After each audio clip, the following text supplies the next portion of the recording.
Hello everyone. Draw on and trace on the shape of your hand but leave out one of the fingers. Now for each of them, draw on a little branch as though it is a tree. Do this individually for all 4 of the fingers that you have traced out. Once you are done with this, move on to the center portion of it and then draw on 2 little eyes. Color the eyes in as such. Draw on a cute little smile as well, and then on the rest of the tree, add the little markings that you see on any bark of the tree. Color it in once you are done. We have also chosen to add apples to our tree and little grass at the bottom. Measure it if need be.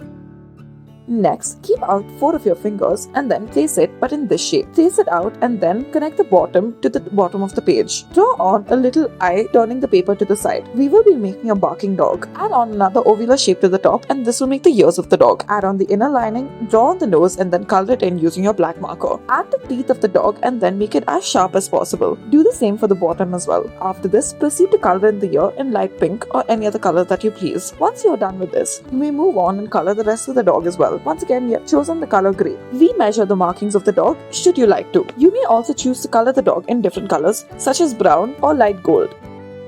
Now trace on 3 of the finger shapes onto a white sheet of paper. Then join it at the bottom like the icing of a cake. Do the same for another layer and then do the same once more underneath it. Add a little plate to it at the top, make it look like candles. Join the base of these candles and then add decorations to this candle. Then add multiple colors to make it look all the more better. We have chosen to add a little bow as well to the bottom. The more colorful it is, the better.